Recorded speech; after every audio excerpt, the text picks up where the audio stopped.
नमस्कार साथियों, मैं मनीष कुमार शर्मा स्वागत करता हूं आपका एक बार फिर यादविन स्मार्ट क्लासेस पर, जिस पर आप ग्रुप डी की तैयारी कर रहे हैं। जैसा कि आपको पता है कि शाम के 6 बजे मेरी क्लास होती है जिसमें मैं आपको साइंस पढ़ाता हूं और यहां पर हम साइंस के पीवाईक्यूज कर रहे हैं। पीवाईक्यूज का मतलब होता है प्रीवियस ईयर क्वेश्चंस। तो जब भी कोई भी एग्जाम को अगर आपको देना है तो सबसे पहले उसके पीवाईक्यूज को जानना चाहिए कि प्रीवियस ईयर में किस तरह के क्वेश्चंस आते हैं, किस तरह का लेवल रहता है, किस तरह के सिलेबस से आते हैं। तो ये सारी जानकारी अगर आपको मिलेगी कहीं पे तो वो आपको नोटिफिकेशन और पीवाईक्यूज के आधार पर मिलेगी। पीवाईक्यूज से ही आप पता कर सकते हैं कि किस आधार के क्वेश्चन पूछे जाते हैं। तो आपको करना क्या है, तो सबसे पहले जब भी किसी भी सब्जेक्ट को पढ़ना होगा तो सबसे पहले उसके पीवाईक्यूज को जानो, जहां पर आपको मालूम पड़ेगा कि क्या लेवल रहने वाला है, मुझे किस स्टैंडर्ड के क्वेश्चंस करने हैं, मुझे किस लेवल तक के क्वेश्चंस को समझना है और यहां पर आपको सॉल्व करने का तरीका भी बताया जाता है। तो आप इसी तरीके के क्वेश्चंस के लिए आप हमारे साथ में जुड़ सकते हैं, जिसमें हम आपको ग्रुप डी के प्रैक्टिस के लिए पीवाईक्यूज करा रहे हैं। ठीक है सुरजीत कुमार, गुड इवनिंग। अब मैं आपको बता दूं ये क्लास जो है वो मेरी शाम को 6 बजे होती है। आज जो हम सेट करने वाले हैं, यानी हम 17 अगस्त 2022 के सेट को कंप्लीट कर चुके हैं, जिसमें हमने शिफ्ट 1, शिफ्ट 2 और शिफ्ट 3 के तीनों के ही शिफ्ट के क्वेश्चंस कर लिए थे।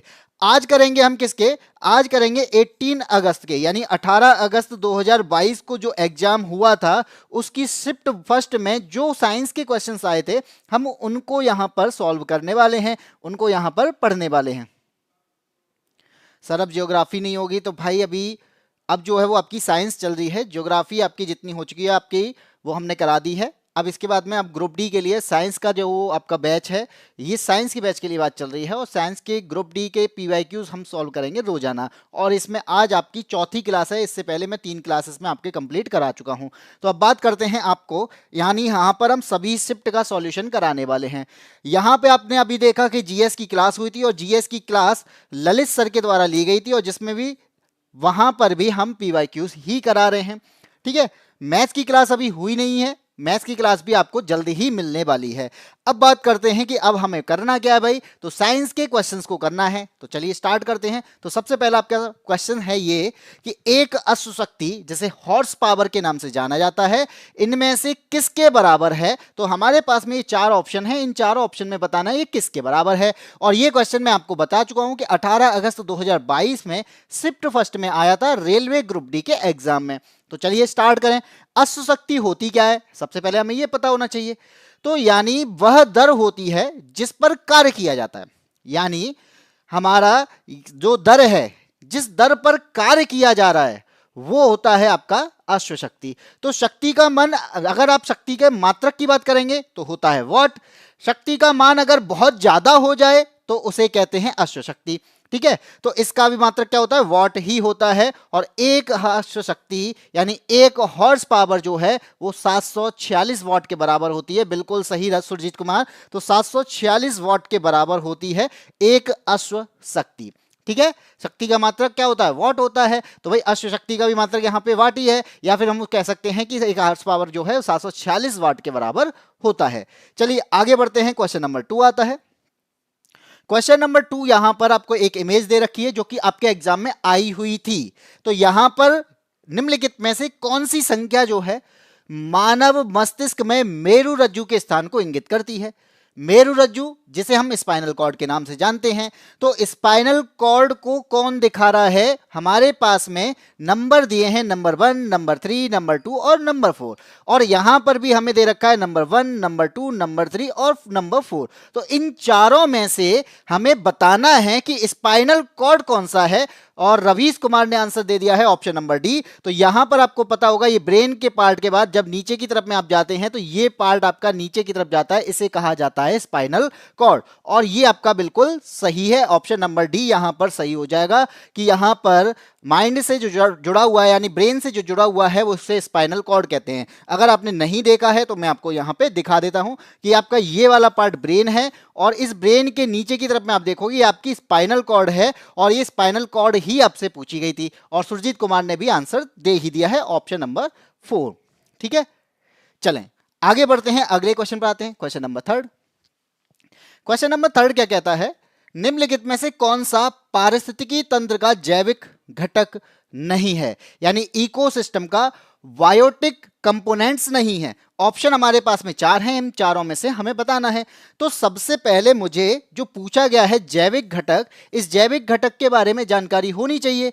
तो जैविक घटक यानी बायोटिक कंपोनेंट्स जो होते हैं, इसका मतलब है इसमें यानी किसी में क्या हो भाई, जीवन हो, जिसके पास में क्या हो, लाइफ हो। तो जिसमें जीवन हो वो आपके जैविक घटक हैं। अब इसके एग्जाम्पल आप सभी जानते हैं। जीवन किसके पास है? जीवन है आपके प्लांट के पास, भाई पेड़ पौधों के पास जीवन है। हम लोग कौन है? ह्यूमन, तो ह्यूमन के पास में भी जीवन है। इसके अलावा आप देखते हैं छोटे छोटे बैक्टीरिया जो होते हैं, तो इनके पास में भी क्या होता है भाई, इनके पास में भी जीवन होता है। तो ये हमारे क्या कहलाते हैं? ये हमारे कहलाते हैं जैविक घटक। और अजैविक घटक की बात करेंगे तो वहां पर हम बाद में देखेंगे। सबसे पहले देखते हैं कि जैविक घटक कौन सा नहीं है। तो मेढक के पास में जीवन होता है भाई, होता है। ये पूछ रहा है नहीं है, हमें तो ये बताना है। मिट्टी के पास में होता है भाई, यही ऑप्शन है, मिट्टी के पास में जीवन नहीं होता है, क्योंकि मिट्टी क्या है? अजैविक घटक है। और अगर अजैविक घटक है तो जिसमें जीवन ना हो वो अजैविक घटक कहलाता है। और यहां पर मिट्टी हो गई भाई, वाटर हो गया यानी पानी जिसे हम कहते हैं। पानी के अलावा आपने देखा होगा आज जो हवा चल रही है बहुत तेजी से, तो वो विंड वाला पार्ट भी आपका किस में आएगा? वो भी आपका अजैविक घटक में ही आएगा। ठीक है। और सुरजीत कुमार, रवीश कुमार दोनों ने ही आंसर दे दिया है, बिल्कुल सही आंसर दिया है। अब आते हैं अगले क्वेश्चन पे, क्वेश्चन नंबर 4। बाकी का यहां पे मैंने दे रखा है। बायोटिक क्या होते हैं? अबायोटिक कौन होते हैं? बायोटिक में आपका फंजाई हो गया, प्लांट्स हो गया, एनिमल हो गए, प्रोटिस्टा, आर्क्रा और के बैक्टीरिया होते हैं। अबायोटिक में बात करें, soil, light, water, air, humidity, temperature, ये सब क्या है? ये सब आपका अबायोटिक है। बात करते हैं क्वेश्चन नंबर 4। क्वेश्चन नंबर 4 क्या कहता है? क्वेश्चन नंबर 4 कहता है निम्नलिखित में से कौन सा तत्व सबसे अधिक अभिक्रियाशील है? तो मोस्ट रिएक्टिव कौन से हैं? यहां पे आपको पता है कि भाई हमारे पास में क्या होती है भाई, हम जानते हैं हमारे पास में मेटल है यानी जिसे हम धातु कहते हैं। अब जो धातु है इनकी रिएक्टिविटी होती है। अब रिएक्टिविटी सबकी अलग अलग होती है, और अलग अलग रिएक्टिविटी है, तो यहां पर कोई ज्यादा रिएक्टिव होगा, कोई कम रिएक्टिव होगा। तो यहां पे हमसे ये क्वेश्चन पूछा गया है। अब मैं अगर बताऊं ज्यादा रिएक्टिव की बात करें तो सबसे ज्यादा रिएक्टिव यहां पे होता है पोटेशियम। पोटेशियम तो ऑप्शन में ही नहीं है। अगर पोटेशियम ऑप्शन में नहीं है तो भाई इसके बाद में कौन होता है? इसके बाद में होता है सोडियम। तो भाई मेरे को सोडियम भी ऑप्शन में नहीं दिखा। तो सबसे ज्यादा रिएक्टिव अगर पोटेशियम है, उसके बाद सोडियम है। तीसरे नंबर पर जो आता है वो आता आपका कैल्शियम, जिसे Ca के नाम से हम जानते हैं। अब यहां पर आपको 4 ऑप्शन दिए गए हैं। इन चारों ऑप्शन में मुझे दिख गया कि भाई Ca वाला जो ऑप्शन है यानी कैल्शियम जो है वो इन चारों ऑप्शन में मोस्ट रिएक्टिव है, यानी ज्यादा रिएक्टिव है। इसकी रिएक्टिविटी जो है वो सबसे ज्यादा है इन चारों में। बाकी सबसे ज्यादा की बात करेंगे तो पोटेशियम की है। ठीक है। अब Ca के बाद में अगर मन आ रहा है तो भाई Ca के बाद में होता है आपका मैग्नीशियम। ठीक है। तो मैग्नीशियम आपका सेकंड नंबर पे आ गया। मैग्नीशियम के बाद में आपका एल्यूमिनियम जो कि इसके बाद में आएगा। एल्यूमिनियम के बाद में आपका जिंक होता है, फेरस होता है और पीबी यानी लेड होता है। ठीक। तो आपको यहां पे ऑप्शन मिल गया। क्वेश्चन नंबर 4 का आंसर ऑप्शन नंबर डी। बाकी अगर आपको समझना है तो मैंने ये पूरी लिस्ट यहां पे दे रखी है। सबसे इंक्रीजिंग रिएक्टिविटी के आधार पर देखा जाए तो पोटेशियम सबसे ज्यादा, फिर sodium, lithium, calcium, magnesium, aluminium, carbon, zinc, iron, hydrogen, copper, silver और गोल्ड, ये सारी दे रखी है मैंने यहां पर। ठीक है। अब बढ़े आगे, अगले क्वेश्चन पे आते हैं। अगला क्वेश्चन आपसे क्या कहता है? क्वेश्चन नंबर आता है आपका क्वेश्चन नंबर 5। अब इस क्वेश्चन नंबर 5 को समझना है। क्या कहता है भाई? कहता है ये कि किसी दिए गए पदार्थ के एक तार की लंबाई है L तथा प्रतिरोध R है। तो एक तार दे रखा है, चलिए ठीक है यहां बना लेते हैं। एक हमारे पास में कोई वायर है, ये मैंने बना लिया, ये वायर है मेरे पास में। क्या कह रहा है? एक तार की लंबाई L है, तो इस वायर के मेरे पास में जो लंबाई है वो मैंने दे रखी है, यानी दे रखी है मुझे L दे रखी है। प्रतिरोध दे रखा है भाई, प्रतिरोध होगा, हर पदार्थ की प्रतिरोधकता होती है। तो यहां पर प्रतिरोध है क्या? प्रतिरोध दे रखा है R। अब मुझसे बोला गया, अब आपसे मैं बोलूं कि अब इसके पास में रेडियस है, तो इसके पास में क्या होगा? क्षेत्रफल भी होगा। तो वो क्षेत्रफल ले लिया मैंने। हर पदार्थ की प्रतिरोधकता होती है, तो प्रतिरोधकता जिसे हम क्या कहते हैं यानी रेजिस्टिविटी, वो क्या होती है? उसे हम कहते हैं रो। रो के नाम से जानते हैं। अब यहां पर रेजिस्टेंस का जो फॉर्मूला होता है वो होता है आपका R equal to rho L upon A। ठीक है। मैंने यहां पे क्यों किया भाई ऐसा? ये इसलिए किया क्योंकि मुझे आगे इसकी जरूरत पड़ेगी। तो यहां पर अब मैं क्या जरूरत पड़ने वाली है उसी की बात करते हैं। बोला गया है कि अगर उसी पदार्थ का दूसरा तल ले लिया जाए, यानी एक और तार लिया उसी पदार्थ का है। तो ये जो पदार्थ का बना था मान लो कॉपर का बना था, तो यहां पे मैंने क्या किया, इसी पदार्थ का क्या किया, एक कॉपर वाला पार्ट यानी इससे जो दिया गया उसके आधार पे ले लिया। लंबाई क्या दे रखी है, 3 गुनी, तो यहाँ पे L थी, तो इसकी जो लंबाई हो जाएगी वो क्या हो जाएगी, 3 गुनी हो जाएगी। तो यहाँ पे मैंने इसकी जो लंबाई दे रखी है वो कितनी, 3 गुनी यानी 3L ले ली। ठीक है, क्या दे रखा है और आगे, अनुप्रस्थ काट का क्षेत्रफल दुगना हो जाएगा। तो तार तब इतना था, अब ये दुगना हो गया, तो तार का ये क्षेत्रफल कितना हो जाएगा, ये क्षेत्रफल आपका हो जाएगा 2a, यानी ये क्षेत्रफल जो है वो कितना हो गया, 2a हो गया। अब तार सेम है, तार जो है अब ये चाहे छोटा हो चाहे बड़ा हो, प्रतिरोधकता सेम रहनी है। अगर उसी पदार्थ का है, अगर ये कॉपर का है तो ये भी कॉपर का है, तो यहां पर रजिस्टिविटी जो निकालेंगे वो आर डैश निकाल लेते हैं इसकी। अगर इसकी आर मानिए रजिस्टेंस आर है, तो इसका मैंने रजिस्टेंस आर डैश ले लिया। तो रो एल की जगह पर दे रखा है इसने 3L और ए की जगह पर इसने दे रखा है 2a। अगर मैं इसको सही तरीके से लिखूं तो क्या हो जाएगा, 3/2 आगे लिख लिया, रो एल अपॉन ए हो जाएगा। ठीक है, अब आप यहां पे एक बात नोटिस करोगे कि ये जो मैंने रो एल अपॉन ए लिखा है ना, ये तो मेरा रेजिस्टेंस था ही पहले, तो आर डैश जो होगा वो क्या बन जाएगा, तो आर डैश मेरा बन गया क्या, 3/2 रो एल अपॉन जो है वो आपका पहले से ही रेजिस्टेंस है, तो इसका मतलब आर बन गया R dash equal to 3/2 R. तो मेरे पास में क्या आंसर निकल के आया, ऑप्शन नंबर बी। भाई ये ऑप्शन नंबर बी है, प्रभीष कुमार सी आंसर गलत है, ऑप्शन नंबर बी आंसर सही होगा कि इसका जो होगा वो पहले वाले का कितना हो जाएगा, 3/2 हो जाएगा। ठीक है, आया समझ क्या है किया गया है।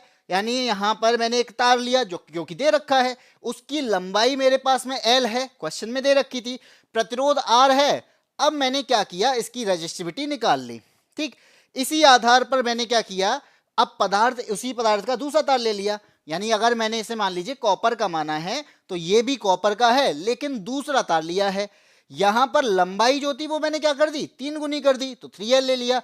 अनुप्रस्थ काट का जो क्षेत्रफल था यहां पर A था, तो दुगना हो जाएगा, तो 2a हो जाएगा।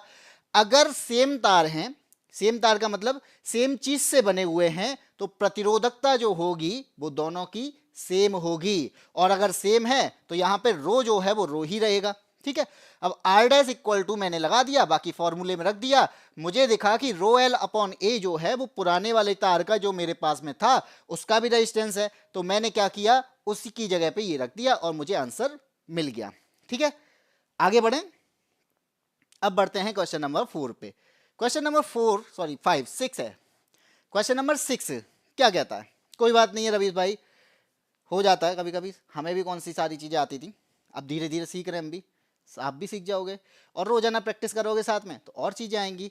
ठीक है, तो ऐसा होता है भाई, प्रैक्टिस कराई क्यों जाती है, प्रैक्टिस इसी वजह से कराई जाती है कि आगे ऐसी गलतियां बार बार ना दोहराई जाएं। ठीक है, अब आपको ऐसा क्वेश्चन अगर आपको मिलता है तो ये गलत नहीं होना चाहिए। क्यों, क्योंकि यहां पर मुझसे पहले गलती हो चुकी है, और अगर बार बार दोहरा रहे हो तो इसका मतलब क्या है, मैंने पहले भी नहीं सीखा था और मैंने अब भी नहीं सीखा है। इसलिए यहां पर अगर गलती हो रही है तो उसको सुधारा जा सकता है, बशर्ते वो एग्जाम में ना हो। एग्जाम में होने वाली गलती को सुधारा नहीं जा सकता, इसे सुधारा जा सकता है, उसको फिर से प्रैक्टिस कर लो, आ जाएगा। क्वेश्चन नंबर 6 को देखते हैं। पौधों में अपशिष्ट उत्पाद के रूप में ऑक्सीजन कैसे और कब बनती है। पौधों में अपशिष्ट उत्पाद की बात हो रही है। अपशिष्ट होता क्या है, जो वेस्ट के रूप में मिलता है।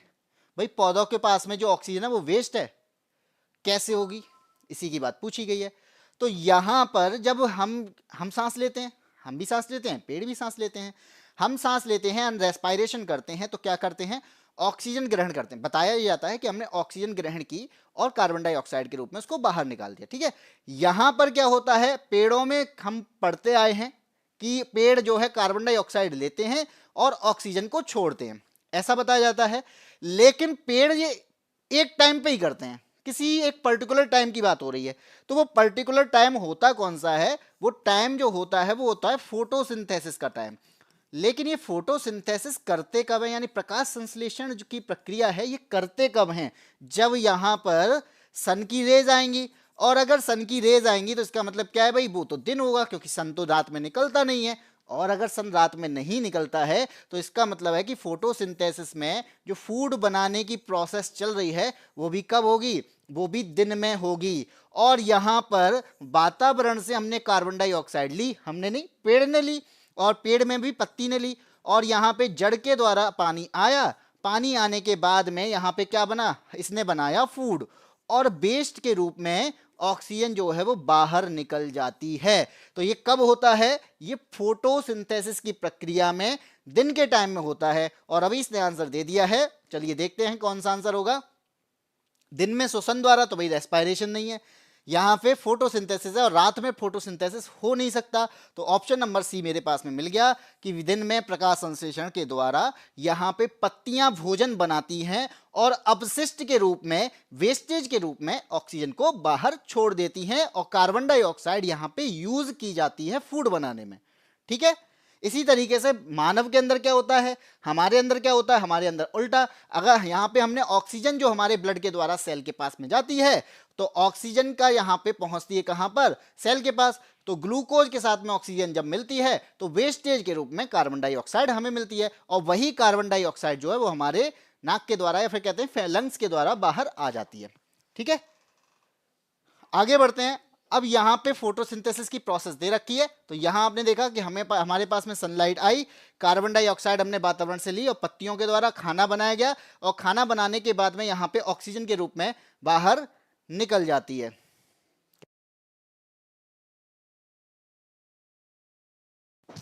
ठीक है, चलिए आगे आते हैं क्वेश्चन नंबर 7 पे। सुमित गोला, गुड इवनिंग। क्वेश्चन नंबर 7 क्या कहता है यहाँ पे, क्वेश्चन नंबर 7 हमारे पास में दे रखा है, हमें मिलान करना है। और मिलान कैसे करना है, फर्स्ट सेकंड और थर्ड दे रखे हैं एक साइड, और यहां पर ए बी सी दो दे रखा है, वो बी साइड में दे रखा है। ठीक है, तो यहां पर ए साइड से बी साइड को मिलाना है। कैसे मिलाना है, तो सबसे पहले दे रखा है रेड कैबेज लीव्स, लाल गोभी के पत्ते। तो यहां पे ये लाल गोभी के पत्ते हैं, इनका यूज किस लिए किया जाता है, इन चारों में, इन तीनों में पूछा जा रहा है। तो मैं बताऊं कि यहां पर रेड कैबेज लीव्स होती है या फिर हल्दी जो होती है, ये एसिड और बेस इंडिकेटर होते हैं, यानी ये क्या करते हैं, अम्ल और क्षार सूचक होते हैं। अब यहां पर बी और सी दे रखा है, भाई ये भी अम्ल क्षार सूचक है और सी वाला भी अम्ल क्षार सूचक है, यानी दोनों इंडिकेटर हैं।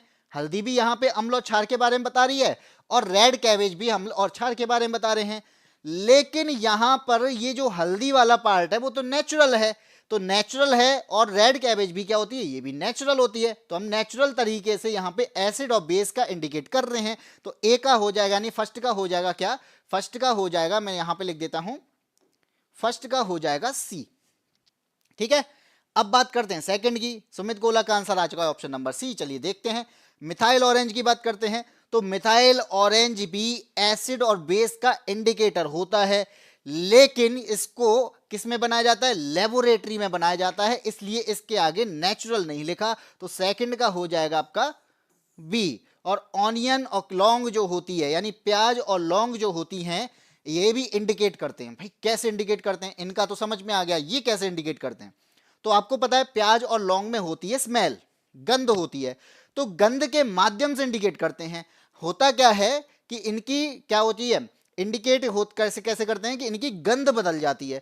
अगर क्षारीय प्रकृति के पदार्थ आ जाएंगे तो इनकी जो गंध होती है, इनकी जो स्मेल होती है वो बदल जाती है। इस वजह से इन्हें घ्राण सूचक के नाम से यहाँ पे बोला गया है। थर्ड का हो जाएगा आपका ए। तो पहले क्या मिला हमें, सी बी और ए मिला है। तो फर्स्ट सेकंड थर्ड में देखेंगे, यहाँ पे ए दे रखा है, यहाँ सी है हमारे पास में, सी किस में दे रखा है, सी दे रखा है सी और डी में। सेकंड का बी है, तो सेकंड का बी हमारे पास में डी में गलत हो जाएगा, बचा हमारे पास ऑप्शन नंबर सी। तो बिल्कुल सही आंसर हो जाएगा। और सुमित गोला ने और रवीश कुमार ने दोनों ने ही आंसर ऑप्शन नंबर सी दिया है, बिल्कुल सही दिया है। ठीक है, यहां पे रेड कैबेज लीव्स क्या है, एसिड बेस का इंडिकेटर है नेचुरल तरीके से। मिथाइल ऑरेंज क्या है, एसिड बेस का इंडिकेटर है जो कि लेबोरेटरी में बनाया गया है। प्याज और लौंग की बात करें तो गंध के माध्यम से क्षारीय प्रकृति के पदार्थ के पास में अगर आपको लाया जाता है तो इसकी गंध जो होती है वो बदल जाती है। इस वजह से इंडिकेटर कहा जाता है। कैसा इंडिकेटर है, घ्राण इंडिकेटर। आया समझ, आगे बढ़ें। चलिए क्वेश्चन नंबर 8। अब आते हैं क्वेश्चन नंबर 8 पे।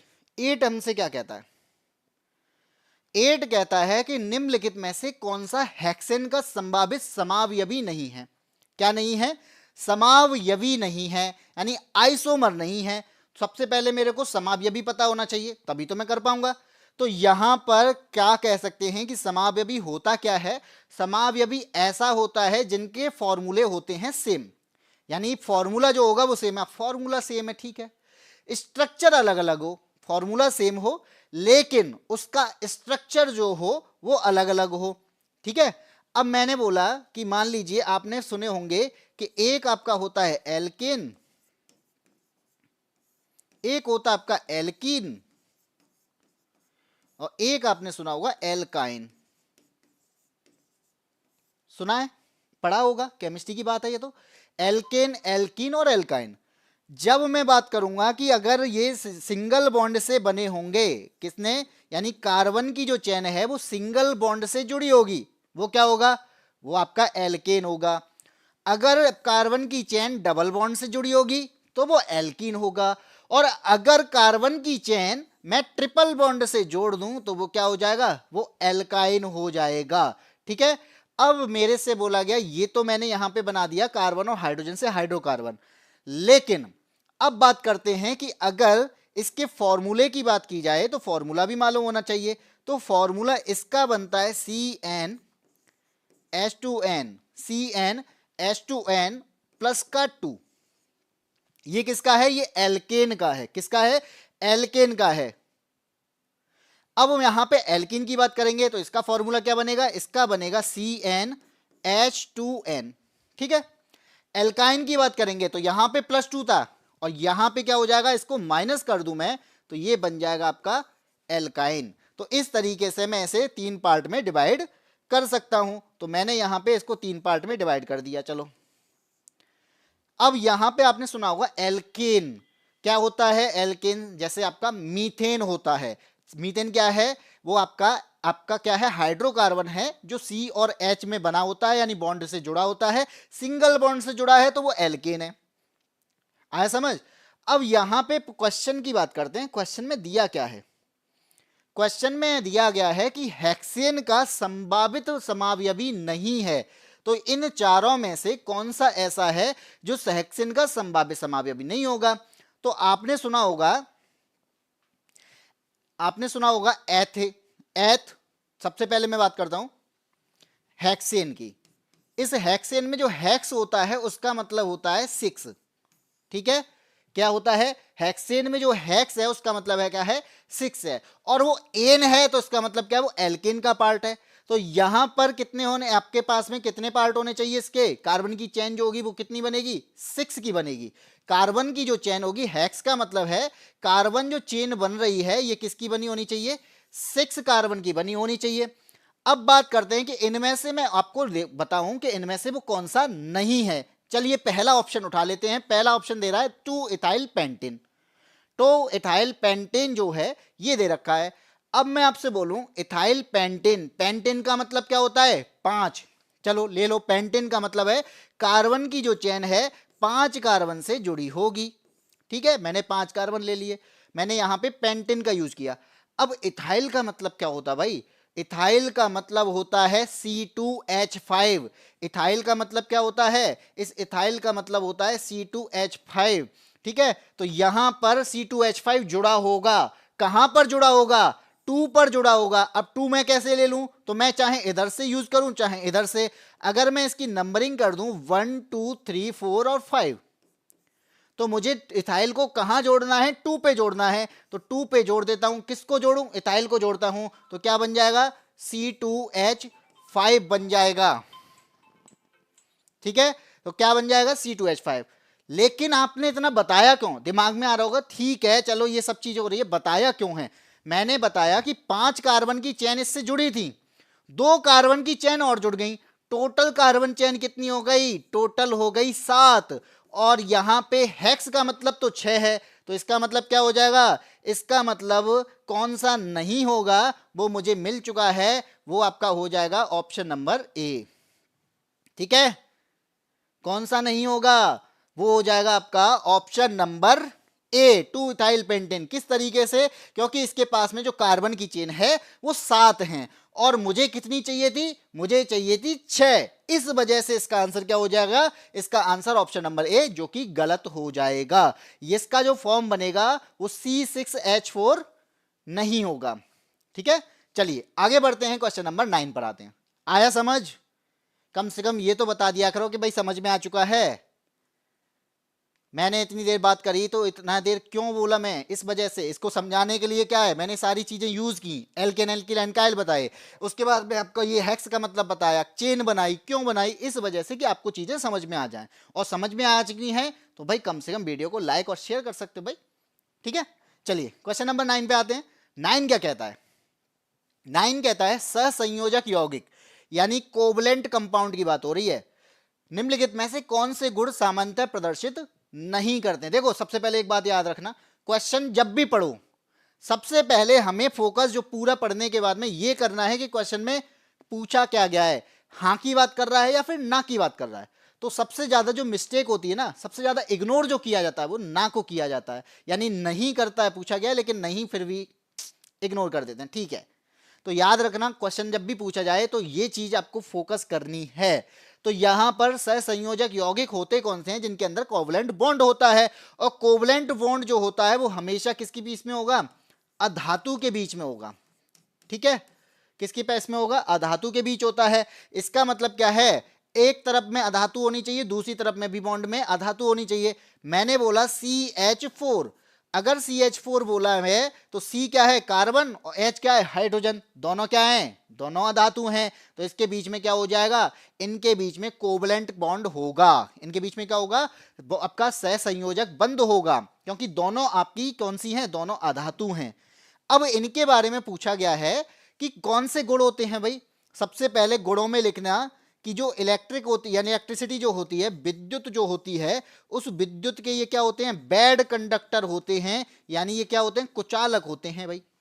ठीक है, इसके अलावा जो आपकी विद्युत के अलावा ऊष्मा होती है भाई, ऊष्मा के क्या होते हैं? ऊष्मा के भी ये कुचालक होते हैं। यहां पर क्या होती है? विद्युत जो होती है एक जगह से दूसरी जगह पर ट्रांसफर नहीं हो पा रही, इतनी बात समझ लो। इस वजह से ये बैड कंडक्टर होते हैं। यहां पे जो इलेक्ट्रॉन की साझेदारी होती है या ये शेयर करते हैं, तो याद रखना ये इलेक्ट्रॉन को यानी इलेक्ट्रॉन की साझेदारी से बनते हैं। यहां पे क्या होती है? बॉन्ड बनेगा तो कैसा बॉन्ड बनेगा? वो साझेदारी से बनेगा। अगर इलेक्ट्रॉन की साझेदारी हो रही है तो इसका मतलब क्या है? इसने इलेक्ट्रॉन को क्या नहीं किया? इसने डोनेट नहीं किया, और डोनेट नहीं किया तो रिसीव भी नहीं किया। और ये अगर ये चीजें नहीं कर रहा है तो इसका मतलब क्या है? कि यहां पर ये आयन नहीं बनाएगा। क्या नहीं बनाएगा? आयन नहीं बनाएगा। जब यहां पर डोनेट कर रहा है या रिसीव कर रहा है तो आपका यहां पे क्या बनते हैं? आयन बनते हैं, यानी C+H- आपने ऐसा देखा होगा। तो इसका मतलब क्या है? कि आयन नहीं बनाएगा। और लास्ट आपका एक और बचा, ये क्या होगा?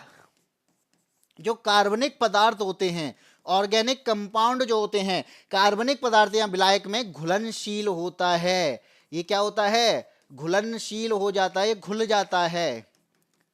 तो अब आप ये बताओ, मैंने इतनी सारी चीजें क्यों बताई? इसलिए बताई कि अगर आपने नहीं पढ़ी होगी आपको पता चल गया, और बता दिए तो चलिए पढ़ते हैं। सबसे पहला दे रखा है कार्बनिक विलायक में घुलनशील नहीं होते। लो, यहां पे ऑप्शन तुरंत ही मिल गया मुझे। यहां पे आपका आंसर क्या हो जाएगा? कार्बनिक विलायक में घुलनशील नहीं होते हैं, और मैंने पहले ही लिख लिया है कार्बनिक विलायक में घुलनशील होते हैं। तो ऑप्शन नंबर ए जो है वो यहां पर सही हो जाएगा। विद्युत और ऊष्मा के खराब चालक है तो बैड कंडक्टर है भाई, कुचालक है, पढ़ लिया हमने। बे इलेक्ट्रॉनों की साझेदारी से बनते तो भाई हाँ, इलेक्ट्रॉनों की साझेदारी करते हैं, और साझेदारी के साथ में ये डोनेट और रिसीव नहीं करते हैं। ये नहीं कहेंगे कि मेरे पास में 3 है तो भाई तू ले जा, मेरे पास में 5 है तो मुझे 3 और दे दे, ऐसा नहीं करते हैं। ये क्या करते हैं? ये आपकी साझेदारी कर लेते हैं। किस तरीके से? जैसे CH4 है तो C के साथ में इसने साझेदारी कैसे करी है? तो दिया नहीं है, इसने क्या किया? इस तरीके से साझेदारी कर ली कि तुम्हारा भी काम चलेगा और मेरा भी काम चले जाएगा। ठीक है, बिल्कुल रवीश कुमार, सुमित गोला, दोनों का आंसर सही है और आपको मिलता है एक लाइक। चलिए आगे बढ़ते हैं, क्वेश्चन नंबर अच्छा, ये सारी चीजें आपको लिख के मिल चुकी हैं जो कि एनसीईआरटी की बुक से है। ठीक है, अच्छे विद्युत चालक नहीं होते हैं, क्वथनांक और गुणांक तुलनांक की तुलना में काफी कम होता है, और यहाँ पर आयन की उत्पत्ति नहीं होती है। ये सारी चीजें आपको दे रखी हैं आपको एनसीईआरटी में। आगे बढ़ते हैं, क्वेश्चन नंबर 10 पर आते हैं। 10 क्या कहता है, दो माध्यम दिए गए हैं अलग अलग। भाई आपको पता है फिजिक्स का क्वेश्चन है, दो माध्यम है हमारे पास में, मीडियम ए और मीडियम बी। अलग करने वाले इंटरफेस पर पड़ने वाली प्रकाश की किरण, यानी इन दो माध्यम को जो अलग करेगा वो आपका ये इंटरफेस होगा, और इस इंटरफेस के ऊपर आपको मान लीजिए हवा है, और इस इंटरफेस के नीचे मान लीजिए पानी है, मान ला। ठीक है, नीचे दिए गए चित्र में दिखाया गया है कि माध्यम बी के सापेक्ष माध्यम ए का अपवर्तनांक जो है वो बराबर है। तो यहां पर माध्यम बी के सापेक्ष माध्यम ए का अपवर्तनांक हमें यहां पे निकालना है, बताना है कि कितना है। ठीक है, माध्यम ए दिया है, ये आपकी इंसिडेंट रे है, जिसे कहते हैं प्रकाश जो आ रहा है, यानी इंसिडेंट रे क्या है, प्रकाश अपवर्तन जो कि आपके आपतित यहां पे आपतित हो रही है। ठीक है, ये इंसिडेंट रे है, तो ये एंगल क्या हो जाएगा, एंगल आई होगा, इंसिडेंट एंगल होगा। ये रिफ्रैक्टेड रे है, तो ये एंगल क्या होगा, ये आपका एंगल आर होगा, रिफ्रैक्टिव एंगल होगा। ये आपका 30 डिग्री का दिया है। माध्यम आपके पास में दोनों दे रखे हैं। बैंड का मतलब होता है मुड़ना। ये जो रेखा थी वो कैसे जानी चाहिए थी भाई, ये रेखा तो इस हिसाब से ऐसे जानी चाहिए थी, लेकिन क्या हुआ, ये तो मुड़ गई भाई। और अगर मुड़ी है, बेंड हुई है, तो यहां पे क्या हो रहा होगा, यहां पे याद रखना भाई, यहां पे हो रहा है अपवर्तन, रिफ्रैक्शन। ठीक है, रिफ्रैक्शन का मतलब होता है कि यहां पर एक माध्यम से दूसरे माध्यम में यहां पर क्या हो रहा है, प्रकाश जा रहा है। अगर नहीं जा रहा होता, यहीं से लौट जाता, वो होता रिफ्लेक्शन, यानी यहां पर रिफ्लेक्ट कर जाती। ये क्या है, जा रहा है, तो ये रिफ्रैक्शन है, प्रकाश का अपवर्तन है। माध्यम बदल रहा है, अगर माध्यम बदल रहा है तो इसके पास में क्या होगा, अपवर्तनांक होगा। और यहां पर मैंने माना कि माध्यम ए है, माध्यम ए का मुझे अपवर्तनांक, यानी भाई अब माध्यम चेंज होगा तो इसके पास में सबका अपना अपना अपवर्तनांक होता है। तो यहां पे माध्यम ए का अपवर्तनांक अगर मैं मानूं तो क्या मानूंगा, म्यू से रिप्रेजेंट करते हैं, ए का है तो म्यू ए लिखेंगे। यहां पर इसी आधार पर चलिए बी का भी करेंगे, क्योंकि हमें दोनों मीडियम दिए हैं भाई। माध्यम बी का अपवर्तनांक मैं यहां पे अगर निकालूं तो क्या निकलेगा, तो वो भी आपका क्या हो जाएगा, म्यू तो होगा, लेकिन बी का है तो यहां पे मैं बी का यूज कर लूंगा। ठीक है, मैंने ये क्यों लिखा भाई, क्योंकि मुझे यहां पर क्या पता करना है, माध्यम बी के सापेक्ष माध्यम ए का अपवर्तनांक निकालना है। तो बी के सापेक्ष ए का अपवर्तनांक, तो जिसके सापेक्ष किया जा रहा है वो तो नीचे, और जिसके लिए निकाला जा रहा है वो आपका ए। ठीक है, तो यहां पर इस तरीके से इसका लिखेंगे। अब होता क्या है, तो वो हो जाएगा आपका, जिसके लिए निकाला जा रहा है वो म्यू ए, और जिसके सापेक्ष निकाला जा रहा है वो आपका म्यू बी हो जाएगा। मुझे ये निकालना है, मुझे क्या करना है, मुझे इसको निकालना है, mu A upon mu B को। अब वो निकलेगा कैसे, चलो ये सारी चीजें मेरे को समझ में आ गई, इतना समझ में आ गया। यहां पे यूज होगा स्नेल का नियम भाई। अब आएंगे स्नेल भैया, स्नेल भैया क्या करेंगे, स्नेल भैया एक नियम बताएंगे कि ऐसा करो, म्यू ए का अपवर्तनांक और इसके अलावा यहाँ पे जो एंगल इंसिडेंट एंगल बन रहा है तो उसको लेके चलो, तो वो हो जाएगा आपका साइन 45। ठीक है, इसी तरीके से म्यू बी है और ये भी साइन कितना है, 30 डिग्री है, तो ये बन गया, लो ये हमारा एक बन गया। यहां से हम mu A upon mu B निकाल लेंगे, तो mu A upon mu B बराबर क्या हो जाएगा, sine 30 degree upon sine 45 degree. अब बताओ, सबको पता है साइन 30 और 45 की सबको वैल्यू पता होगी, तो साइन 30 की वैल्यू कितनी होती है, साइन 30 की वैल्यू होती है 1/2, और साइन 45 की वैल्यू कितनी होती है, साइन 45 की वैल्यू होती है 1/√2।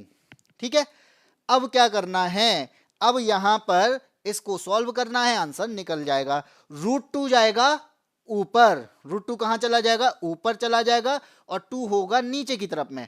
अब क्या करना है, अब यहां से 2 को जैसे ही मैं √2 से काटूंगा, या √2 से मैं 2 को काटूंगा तो निकल के आएगा 1/√2, और यही आंसर हो जाएगा, जो कि आपको कहां दे रखा है, ऑप्शन नंबर सी में। ठीक है, आया समझ। रवीश कुमार भाई बी गलत है, बी आंसर नहीं होगा, इसका आंसर क्या होगा, 1/√2 2 होगा, जो कि मैंने निकाल दिया है। किस तरीके से होगा, सबसे पहले मैंने माध्यम का अपवर्तनांक माना, ये माना। इसके अलावा b के सापेक्ष निकालना है, तो b नीचे a ऊपर, ठीक है। और जिसके लिए निकालना है वो आपका ऊपर, जिसके सापेक्ष निकालना है वो नीचे।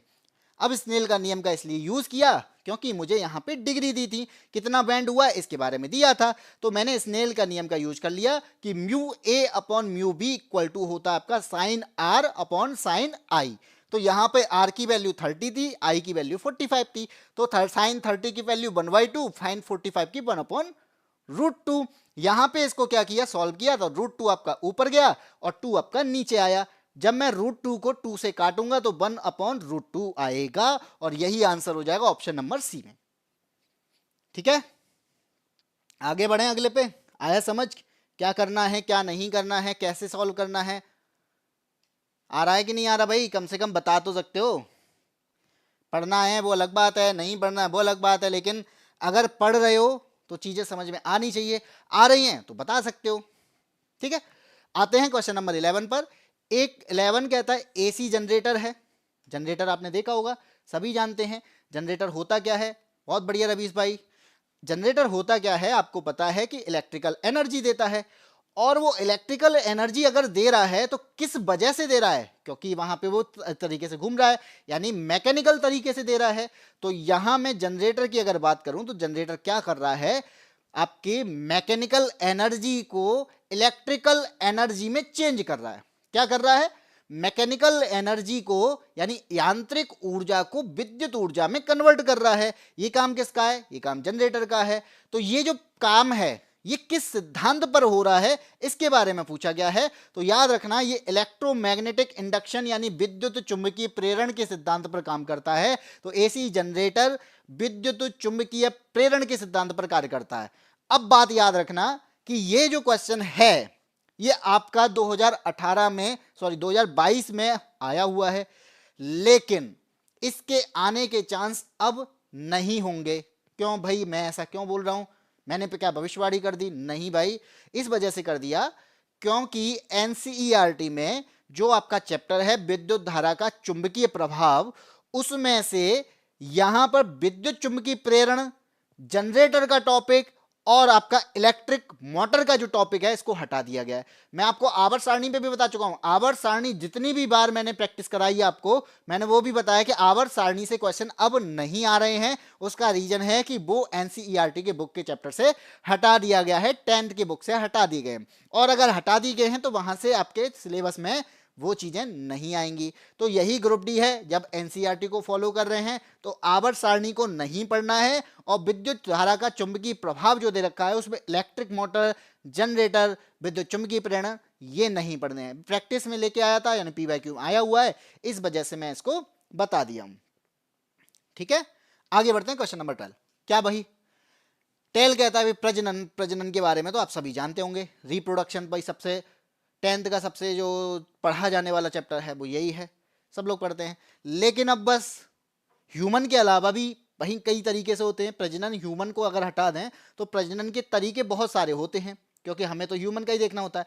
लेकिन उस चीज को छोड़ते हुए यहां पे बोला गया कौन प्रजनन के लिए बीजाणुओं का उपयोग करता है। यहां पर बीजाणु निर्माण की बात कर रहा है, स्पोर की बात कर रहा है। तो इनमें से ऐसा कौन सा है जो स्पोर का निर्माण करता है, यहां पर बीजाणुओं का निर्माण करता है। तो जैसे ही बीजाणुओं का निर्माण होगा तो इस प्रक्रिया से भी नया जीव बनता है। तो आपने देखा होगा कि इनमें से फर्न जो होता है, ये फर्न जो है ये क्या करता है, बीजाणु निर्माण करता है, और बीजाणु निर्माण की प्रक्रिया से नया जीव पैदा करता है, और इसके प्रजनन की प्रक्रिया आपके स्पोर के द्वारा होती है। इस वजह से इसका आंसर क्या हो जाएगा, ऑप्शन नंबर बी हो जाएगा। और आपने एक और सुना होगा राइजोपस। राइजोपस भी होता है, ये भी क्या करता है, ये भी प्रजनन किसके माध्यम से करता है, बीजाणुओं के माध्यम से करता है। ठीक है, ब्रेड देखा है, ब्रेड कभी ब्रेड को आप रख देना तो कुछ टाइम बाद वो काला होने लगता है, तो आप उस पर हाथ फिराओगे तो आपके हाथ काले हो जाते हैं। तो वो ब्रेड का जो कालापन है वही बीजाणुओं का निर्माण है। तो यहां पर आपका राइजोपस जो होता है वो एक कवक, और ब्रेड पर जो काला रंग होता है, काला होना आपका राइजोपस के द्वारा होता है। इस वजह से ये प्रजनन का तरीका है, वो अपने क्या कर रहा है, वो अपने जैसी नई संतति को पैदा कर रहा है। ठीक है, क्वेश्चन नंबर आता है 13। क्वेश्चन नंबर 13 क्या कहता है भाई? क्वेश्चन नंबर 13 कह रहा है यहाँ पे, एक लड़का लेंस का उपयोग करता है, मैं भी वही लेंस का उपयोग कर रहा हूं, मैं पहना हूं, ठीक है। लेंस का उपयोग करके स्क्रीन पर दूर की वस्तु को एक स्पष्ट छवि को केंद्रित करता है। तो यहां पे क्या हो रहा है, दूर की वस्तु की एक स्पष्ट छवि को केंद्रित कर रहा है। अगर यहां पे प्रकाश इस तरीके से आ रहा होगा तो ये एक जगह पर केंद्रित हो रहा होगा, इसकी बात ये कर रहा है, ठीक है।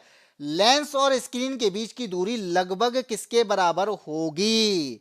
यहां पर अगर स्क्रीन पर दूर की वस्तु को देखना है तो स्क्रीन पर जो इमेज बनेगी, यानी स्क्रीन पर जो इमेज बन रही होगी, तो वो इमेज कैसी होगी भाई? स्क्रीन पर इमेज जो बनेगी रियल बनेगी या इमेजनरी बनेगी? तो याद रखना यहां पर रियल इमेज बनेगी।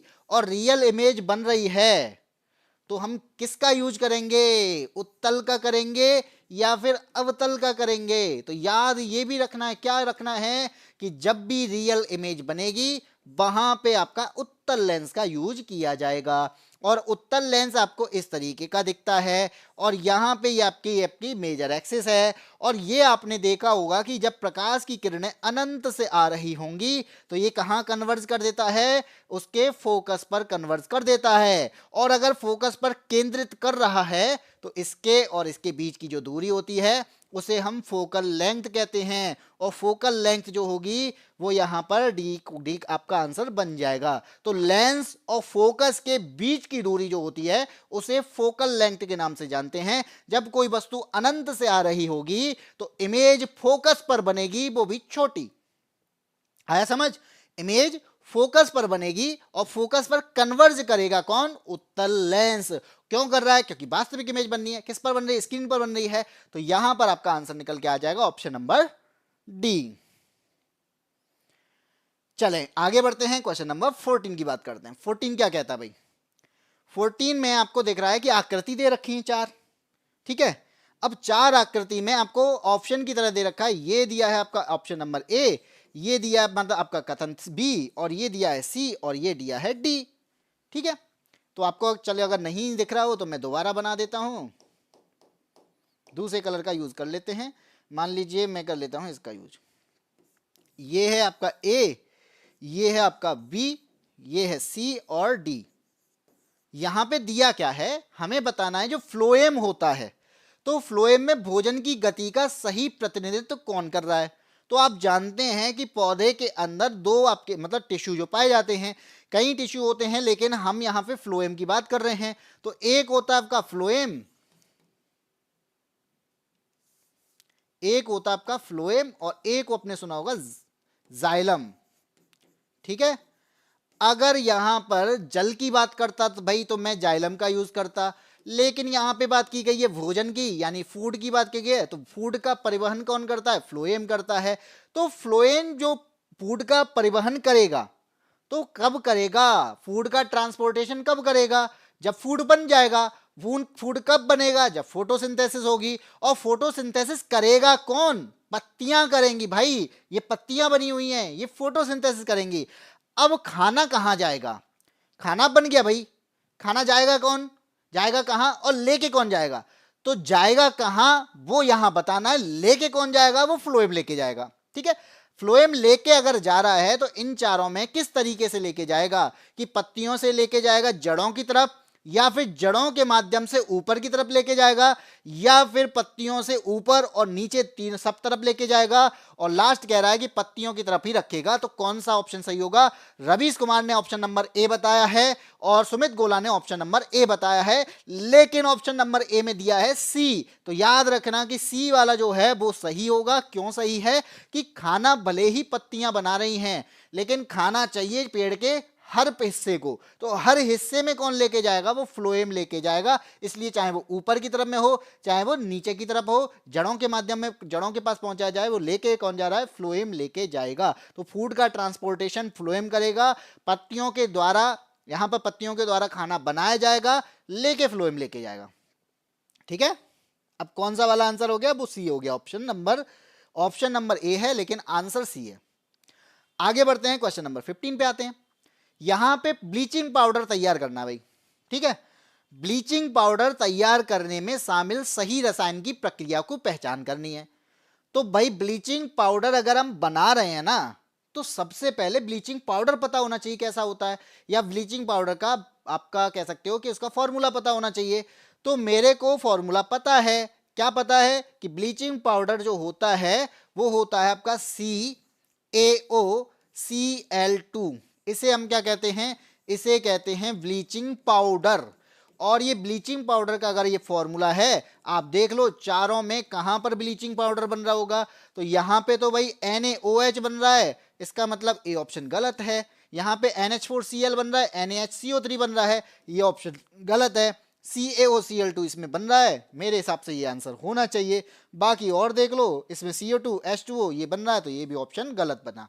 तो यहां पर सी ऑप्शन जो होगा वो सही होगा। सी ऑप्शन क्यों सही है, क्योंकि यहाँ पे CaOCl2 बन रहा है और पानी बाहर निकल रहा है। लेकिन बना किससे, तो बुझे हुए चूने से क्लोरीन की अभिक्रिया कराई गई है। तो बुझा हुआ चूना CaOH का होल ट्वाइस यानी कैल्शियम हाइड्रोक्साइड जिसे कहते हैं, अगर उस पे क्लोरीन की प्रक्रिया यानी क्लोरीन को मिलाया जाए तो यहां पर क्या बनेगा, ब्लीचिंग पाउडर बन जाएगा, जो कि आपके सामने दिख रहा है CaOCl2। ऐसे क्वेश्चंस करने के लिए मुझे इनके फॉर्मूले पता होना चाहिए, जिससे मैं आसानी से क्वेश्चन कर पाऊं, क्योंकि यहां पर CaOCl2 किसी में नहीं बन रहा था, इस वजह से ये आंसर हो गया। लेकिन फिर भी हमें पता होना चाहिए कि बुझा हुआ चूना, उसमें क्लोरीन की अभिक्रिया कराने से कैल्शियम या सॉरी ब्लीचिंग पाउडर बन जाता है। ठीक है, आया समझ? भाई बता तो दो कि बस देख नहीं है। चलें आगे, क्वेश्चन नंबर आता है 16। क्या कह रहा है 16? चित्र दिया है हमें, क्या दिया है चित्र में, दिख रहा है कि यहाँ पे प्रतिरोध लगे हैं और बैटरी से इसको जोड़ा गया है। और अगर बैटरी से जोड़ा गया है तो इसका मतलब क्या है कि यहाँ से करंट को फ्लो कराया जा रहा होगा और यहाँ पे विभवांतर होगा। चलिए ये तो हमें पता है, बाकी इसमें दिया क्या गया उसको देखते हैं। दिए गए चित्र में बिंदु ए और बी के बीच समतुल्य प्रतिरोध क्या है। अब हमें यहाँ पे रेजिस्टेंस निकालना है। भाई क्या निकलेगा, यहाँ पे आपने देखा कि यहाँ पर ये जो बैटरी है यहाँ पर 3 ओम है, मैं लिख देता हूँ, अगर नहीं विजिबल हो तो मैं बना देता हूँ, ये 3 ओम है, ये भी 3 ओम यहाँ पे जुड़ा हुआ है। ठीक है, जब ये श्रेणी क्रम में हो तो फॉर्मूला होता है आपका R = R1 + R2 यानी सीरीज में हो तब। कब हो, श्रेणी क्रम में। और जब रेजिस्टेंस समांतर क्रम में हो तब फॉर्मूला होता है 1/R = 1/R1 + 1/R2। केवल R2 तक नहीं होता, आगे भी होता है जितने भी प्रतिरोध जुड़े हों। ठीक है, ए आंसर रवीश कुमार ने दे दिया है, बाकी चेक करते हैं। यहां पे आप देखोगे कि इन दोनों को देखो तो ये दोनों एक ही वायर से जुड़े हैं, तो इसका मतलब क्या है, ये श्रेणी क्रम में जुड़े हुए हैं। तो जब मैं इन दोनों को देख रहा हूं ना, ये और ये, तो ये श्रेणी क्रम में जुड़े हुए हैं, और श्रेणी क्रम में जुड़े हैं तो इसका मतलब क्या है, यहाँ पे R = R1 + R2 हो जाएगा, तो 3 + 3 हो जाएगा, ये हो गया आपका 6 ओम। ठीक है, अब यहां पे आप देखो कि जो प्रोसेस रहेगी, ये तार जो है वो 6 ओम का है और ये 3 ओम का है, ये दोनों फिर अब समांतर क्रम में हो जाएंगे। और अगर समांतर क्रम में हो जाएंगे तो इसका मतलब क्या है, तो इसका मतलब क्या हो गया, 1/R = हो जाएगा 1/R1 + 1/R2, और यहाँ पर 1/6 जो कि ये आया है ऊपर से, और 3 हमें यहाँ पे दे रखा है, तो 1/3 हो जाएगा। और इसको मैं कर देता हूं इधर, तो 1/6 और 1/3 क्या हो गया, यहां पे हमने 6 को एलसीएम लिया, और अगर 6 को एलसीएम लेंगे तो ये हो जाएगा 6 का 1 टाइम और 3 का 2 टाइम। क्या आया हमारे पास में, 3/6 आया, और इसको काट दिया कितने बार, 2 बार, तो आंसर आया 1/2। अब ये वैल्यू जो आई है ना, वो 1/R की वैल्यू है, तो मुझे R की वैल्यू निकालनी है, तो R की वैल्यू हो जाएगी 2, और ये हो जाएगा आपका ओम, तो R = आया 2 ओम, और आंसर मिल चुका है मुझे ऑप्शन नंबर ए। ठीक है, तो आंसर क्या है, ऑप्शन नंबर ए है। ये मैंने फॉर्मूले बताए थे जो कि मैंने इसको यूज किया है। श्रेणी में हो तो ये है, और समांतर में हो तो ये वाला। श्रेणी में मुझे ऊपर दिखे थे, दोनों श्रेणी में थे, तो मैंने श्रेणी में जोड़ लिए, सिंपल था, 3 और 3 6 ओम आ गया। यहाँ और इसमें क्या बनेगा, ये जो वैल्यू बन जाएगी वो इस तरीके से होगी कि ये तो आपका 3 ओम था ही, और ऊपर वाला जो था वो आपका 6 ओम का बन गया इस तरीके से, ठीक है। और ये बैटरी आपकी जुड़ी हुई थी, ये बन जाएगा ये 3 ओम का था ही मेरे पास में, और ये जो ऊपर वाला बना वो 6 ओम का बन गया, इस तरीके से बनता। और ये समांतर क्रम में जुड़े थे, तो समांतर क्रम में मैंने इस तरीके से जोड़े 1/r के माध्यम से। तो आपका आंसर आया 1/2। ये वैल्यू जो थी वो आपकी 1/r की थी, तो यहां पे r की वैल्यू निकालनी थी जो कि 2 ओम आया, ठीक है। आगे बढ़ते हैं क्वेश्चन नंबर 17। अब ये आपका क्वेश्चन नंबर 17 है। यहां पे हमें क्या देखना है कि तालिका दी है, यानी एक टेबल दी है। एक तरफ आपको प्लांट्स के बारे में दे रखा है, दूसरी तरफ में एनिमल्स के बारे में दे रखा है। दोनों के कार्य दे रखे हैं, दोनों की संरचना के बारे में दिया है। मुझे यहां पर क्या बताना है कि मुझे इनमें से गलत को बताना है। 4 ऑप्शन है, चारों में मुझे देखना है गलत कौन सा है, ठीक है। चारों में मुझे देखना है गलत कौन सा है। तो A B C D 4 option. सबसे पहला आपका प्लांट्स की देखते हैं। प्लांट्स गति नहीं करते, ये तो सबको पता है, ये अचल होते हैं, और अचल हैं तो इसका मतलब क्या है, चल नहीं सकते। तो ये ऑप्शन क्या है, ये आपका गलत हो जाएगा, ठीक है। 1 मिनट रुकिएगा।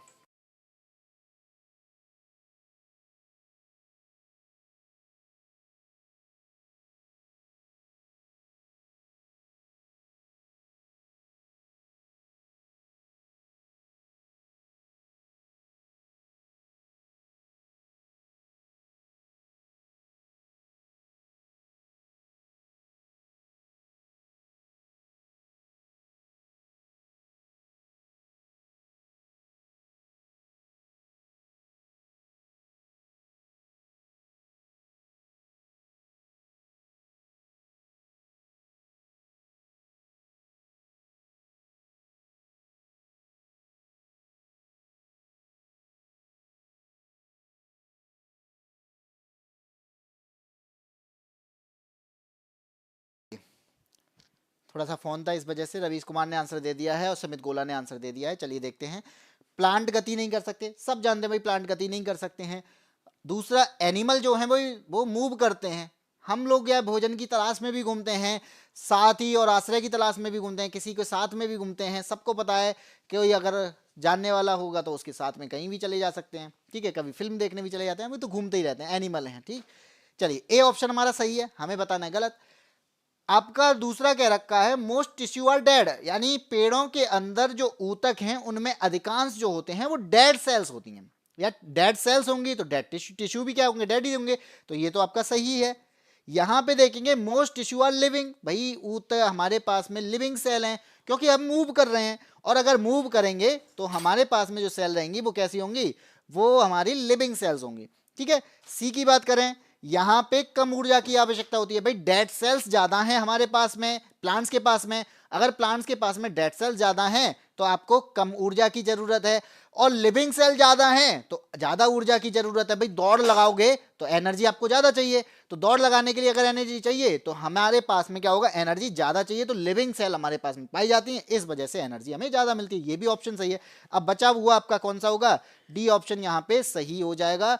क्यों सही हो जाएगा, क्योंकि यहां पे हमसे गलत पूछा गया है, विकास कुछ क्षेत्रों तक सीमित है, तो ये सही है। इसका प्लांट का पार्ट जो है कुछ क्षेत्रों तक सीमित है। यहां पे एनिमल का कह रहा है विकास कुछ क्षेत्रों तक सीमित है, तो भाई एनिमल का विकास थोड़ी ना कुछ क्षेत्रों तक सीमित है, एनिमल तो सभी जगह ग्रोथ करते हैं। तो यहां पर आपका ऑप्शन नंबर जो डी होगा वो यहां पे क्या हो जाएगा, गलत हो जाएगा। तो यहां पर आपका इस टेबल में डी वाला ऑप्शन है वो गलत है, और रवीश कुमार और सुमित गोला ने दोनों ने आंसर बिल्कुल सही बताया। आगे बढ़ते हैं क्वेश्चन नंबर 18 पे।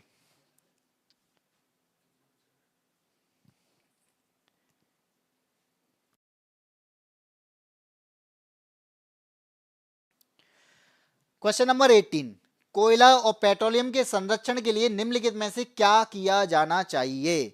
हमें कोयले को संरक्षित करना है, पेट्रोल को संरक्षित करना है, और अगर कोयले और पेट्रोल को संरक्षित करना है तो हमें क्या करना है भाई, हमें एनर्जी बचानी है, और एनर्जी बचानी है तो यहां पे हम क्या कर लेंगे, इन चारों में से बताइए। तो भाई पहला कहता है बल्बों के स्थान पर CFL बल्बों का उपयोग करना चाहिए, तो ये तो सही है कि भाई बल्बों के स्थान पर CFL बल्ब यूज करने चाहिए, करते भी हैं, इससे तो एनर्जी बची रही है, ठीक है। बी कहते हैं कि सौर कुकर से हर कीमत पर बचना चाहिए, तो सौर कुकर जो है वो सनलाइट से चलते हैं भाई, ठीक है, सनलाइट से चलते हैं, तो हमारे कोयला पेट्रोल से मतलब नहीं है, सी ऑप्शन कहता है कि सार्वजनिक परिवहन का उपयोग करना चाहिए, तो सार्वजनिक परिवहन का यूज करना चाहिए। अगर ये तो बात सही है, क्यों करना चाहिए? अगर आप सब लोग अपने अपने कार को लेके जाओगे तो यहाँ पे तो इनकी खपत होगी, हमें तो संरक्षित करना है ना भाई। तो लास्ट ऑप्शन कहता है कि एयर कंडीशनर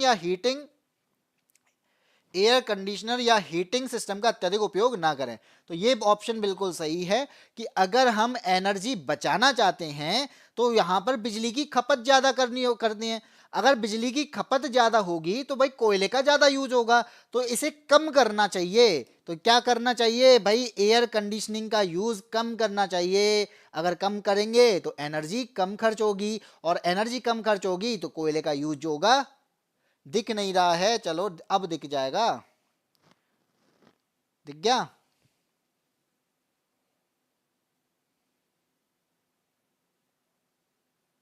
अब तो दिख गया होगा। चलो आगे बढ़ते हैं अगले क्वेश्चन पे। निम्नलिखित में से कौन सा कथन सही है या फिर कौन से कथन सही हैं? ठीक है, एक सही है तो एक को लगाओ, एक से ज्यादा सही है तो यहां पे आपको ऑप्शन दे रखे हैं। चलिए बात करते हैं, चुंबकीय क्षेत्र की बात हो रही है, तो चुंबकीय क्षेत्र की प्रबलता बार चुंबक के केंद्र में सबसे मजबूत होती है। तो यहां पर आपने देखा होगा कि बार मैग्नेट के बारे में आपने सुना होगा, तो बार मैग्नेट आपने इस तरीके की देखी होगी। तो बार मैग्नेट की अगर मैं बात करूं तो ये मैंने मान ली बार मैग्नेट है। यहां पे बोल रहा है कि चुंबकीय क्षेत्र की जो प्रबलता होती है वो चुंबक के केंद्र में सबसे ज्यादा मजबूत होती है। तो भाई याद रखना कि जब चुंबक की बात करेंगे तो यहां पर चुंबकीय क्षेत्र की प्रबलता यानी स्ट्रेंथ जो होती है, मैग्नेटिक फील्ड का जो स्ट्रेंथ होता है वो आपका पोल पर ज्यादा होता है। कहां पे? पोल पर ज्यादा होता है। यहां वाले पार्ट में स्ट्रेंथ जो होती है वो कम होती है। ठीक है, स्ट्रेंथ आपको कहां मिलेगी? इस पोल वाले पार्ट में मिलेगी। ठीक, पहला वाला आपका यहां पे गलत हो जाएगा। दूसरा कहता है कोई भी दो चुंबकीय क्षेत्र रेखाएं प्रतिच्छेद नहीं कर सकती। तो यह भी आपको दिख रहा होगा कि कोई भी रेखाएं आपस में कभी भी प्रतिच्छेद नहीं करेंगी। ये क्या कर रही हैं? कभी भी प्रतिच्छेद नहीं करेंगी। तो आपका सेकंड ऑप्शन जो है वो सही है। तीसरा जो कह रहा है चुंबकीय क्षेत्र रेखा हमेशा बंद निरंतर वक्र बनाती हैं। तो यहां पे आप देखो ये सर्किट जो बन रहा है वो कैसा बन रहा है? ये क्लोज है, तो क्लोज है तो इसका मतलब क्या है? तीसरा भी हमारा सही है। अब पहला गलत हुआ है तो हमारा सेकंड और थर्ड देख लो किसमें है। ऑप्शन नंबर ए में है, तो बोथ सेकंड एंड थर्ड, तो आपका ऑप्शन नंबर ए सही हो जाएगा। ठीक है, रवीश कुमार बी आपका गलत है, ए ऑप्शन सही होगा। सेकंड और थर्ड यहां पे सही है, पहला गलत है। मुझे सही पता करना था। देखो बार जो चुंबकीय क्षेत्र होता है, अगर मैं यहां पे बात करूं तो मैंने ये बोला चुंबक के केंद्र में सबसे मजबूत होती है। भाई चुंबक के केंद्र में क्यों मजबूत होगी? सबसे ज्यादा रेखाएं आपको कहां मिलेंगी? सबसे ज्यादा रेखाएं आपको इस वाले पार्ट में मिलने वाली हैं। ये वाला पार्ट, ये जितनी भी रेखाएं आ रही हैं ना, ये जितनी भी रेखाएं आ रही हैं वो सब आपकी पोल पर आ रही हैं। तो यहां पर पोल वाले पार्ट पर क्या होगा? पोल वाले पार्ट पे डेंसिटी ज्यादा होगी, और डेंसिटी ज्यादा है तो क्या मतलब घनत्व ज्यादा क्यों है? क्योंकि यहां पे सारी रेखाएं आकर मिल रही हैं। तो यहां पर मिल भले ही नहीं रही हैं, फिर भी यहां पर क्या प्रतिच्छेद नहीं कर रही हैं, और सारी रेखाएं वहीं आ रही हैं। तो यहां पर स्ट्रेंथ ज्यादा होगी, पोल पर स्ट्रेंथ ज्यादा होती है। ठीक है, आ जाओ क्वेश्चन नंबर 20, और ये आज का आखिरी क्वेश्चन है, और आखिरी क्वेश्चन का यानी साइंस की क्लासेस का, और 18 अगस्त 2022 शिफ्ट फर्स्ट का ये आखिरी क्वेश्चन मैं आपको यहाँ पे करा रहा हूँ। कह रहा है विद्यालयों में यौन शिक्षा देने के महत्व का उजागर करने वाले कुछ कारणों का उल्लेख नीचे किया गया, गलत विकल्प का चयन कीजिए। सीधी बात है कि यहाँ पर जो सेक्स एजुकेशन है, तो सेक्स एजुकेशन आप सभी जानते हैं कि ये आपके 10th वाले चैप्टर में जोड़ा गया है। यानी 10th की बुक की अगर देखा जाए तो 10th की बुक में आपको साइंस के चैप्टर में सेक्स एजुकेशन के बारे में पढ़ाया जाता है। यहां पे बोला गया है कि विद्यालयों में जो यौन शिक्षा दी जा रही है उसका महत्व क्या है, उसके लिए यहां पर हमारे पास में 4 ऑप्शन दिए गए हैं। यानी क्या महत्व है उसके बारे में हमें बताना है कि इसमें गलत क्या है। रबीश ने आंसर दे दिया सी, बाकी देखते हैं। तो यहाँ पे विभिन्न मिथकों और भ्रांतियों को दूर करना है। तो आप सभी जानते हैं कि विभिन्न मिथक चलते हैं। मिथक क्या? दिमाग में, कि जैसे आपने देखा होगा कि हमारे कह सकते हो कि जैसे प्रजनन स्वास्थ्य के बारे में, ठीक है, उसके संबंधित अंग जो होते हैं, जैसे वजाइना की बात करो, पेनिस की बात करो, तो ये जो संबंधित अंग होते हैं इनके बारे में जो भ्रांतियां होती हैं, गलत चीजें होती हैं, उनसे जागरूक करना, उनसे दूर करना। ये तो भाई ऑप्शन नंबर ए सही है। यहाँ पे हमें तो गलत बताना ना। गलत कौन सा होगा? बी कहता है यौवन आरंभ के दौरान होने वाले परिवर्तनों के बारे में ज्ञात करना। भाई ये बिल्कुल सही बात है कि जब आपकी प्योवर्टी वाली एज आ रही होती है, प्योवर्टी का मतलब है कि आप में, आपकी बॉडी के अंदर चेंज आ रहे होते हैं, तो हमारे अंदर गलत धारणाएं ना आए, तो उसके क्या है, उस परिवर्तन के बारे में पहले से ही जागरूक करना और उसके बारे में आपके अंदर क्या होना, नॉलेज का रहना। तो इस वजह से ऑप्शन नंबर बी भी सही है। सी को देखते हैं। सी कहता है कि अपने शरीर में होने वाले बदलावों के बारे में जानकर किशोर और किशोरियां एक दूसरे का मजाक उड़ाने लगते हैं। भाई ये गलत है। आप किसी का मजाक थोड़ी ना उड़ाओगे। अगर हमारे बॉडी के अंदर चेंज आ रहे हैं तो किसी का मजाक थोड़ी बनाया जाता है, उसके बारे में नॉलेज दी जाती है। आपके यहाँ पर उस रोग के बारे में, प्रजनन स्वास्थ्य के बारे में, उससे संबंधित अंग के बारे में, शरीर के परिवर्तन के बारे में, लिंग से संबंधित धारणाओं को यहाँ पर बताया जाता है, समझाया जाता है। इस वजह से इन चैप्टर को जोड़ा गया है, ना कि मजाक उड़ाने के लिए जोड़ा गया है। ठीक है, तो इसका ऑप्शन नंबर सी हो जाएगा। डी कहता है कि किशोर और किशोरियों को यौन शोषण से बचाने में भी सहायक होता है। तो आपने देखा होगा जो भी यौन शोषण होते हैं उनसे बचाने के लिए भी हमारे पास में सेक्स एजुकेशन का होना बहुत जरूरी है, कि कोई किस तरीके से आपको टच कर रहा है, बैड टच गुड टच के बारे में हमें जानकारी होनी चाहिए। वो आप किस आधार पर जान पाएंगे कि इसने किस अंग को किस आधार पर किस तरीके से छुआ है, तो वो गलत धारणाओं के बारे में आप जान पाएंगे। वो किस तरीके से जान पाएंगे कि आप जब सेक्स एजुकेशन के बारे में पढ़े होगे तब। ठीक है, तो ये था आपकी आज की क्लास, साइंस की क्लास, जिसमें आपने देखा कि मेरे द्वारा आपको यहाँ पे क्वेश्चन कराए गए साइंस के। जो भी आपके 18 अगस्त 2022 शिफ्ट फर्स्ट में जितने भी क्वेश्चन आए थे वो मैंने आपको यहाँ पे करा दिए हैं। इसके बाद में जो मान लीजिए कुछ आप जैसे 18 अगस्त 2022 का शिफ्ट सेकंड है वो आपको कल मिल जाएगा। ये क्लासेस आपको रोजाना मिल रही हैं, जिसमें हम ग्रुप डी के प्रैक्टिस सेट आपको कराते जा रहे हैं। प्रैक्टिस सेट नहीं है, पीवाईक्यूज हैं, प्रीवियस ईयर में आए हुए उन क्वेश्चंस को यहाँ पे हम करा रहे हैं, जिससे आपके क्वेश्चंस बने हुए हैं, जहाँ पे आप समझ रहे हैं कि किस तरीके के क्वेश्चन आते हैं, जहाँ पे आप जान पा रहे हैं कि हमें किस तरीके से सॉल्व करना है, जहाँ पर उसकी लैंग्वेज को समझना है कि किस तरीके से लैंग्वेज को यहाँ पे बदला जाता है। ये सारी चीज़ों को आपको समझना है, तो आप इस क्लासेस से जुड़ सकते हैं। शुभम राजपूत भाई बिल्कुल जल्दी आ गए, कल की क्लास के लिए आप जल्दी आ गए हो। ये क्लास तो एंड हो गई है, ठीक है, और इस क्लास में मैंने 20 क्वेश्चन करा दिए और अब आए हो कोई बात नहीं, चलो कल पढ़ लेना। बाकी का इसको रिकॉर्ड बेस पे आप देख सकते हो अगर आप पढ़ना चाहते हो। ठीक है, बाकी के जितने भी नए लोग जुड़े हैं वो इस चैनल को सब्सक्राइब कर सकते हैं। और साथ ही आपको मैं बता दूं कि हमारे यहाँ पे जीएस की जो क्लासेस चल रही हैं वो शाम को 5 बजे चलती हैं, जिसमें ग्रुप डी की पीवाईक्यूज यहाँ पे आपको कराए जा रहे हैं ललित सर के द्वारा।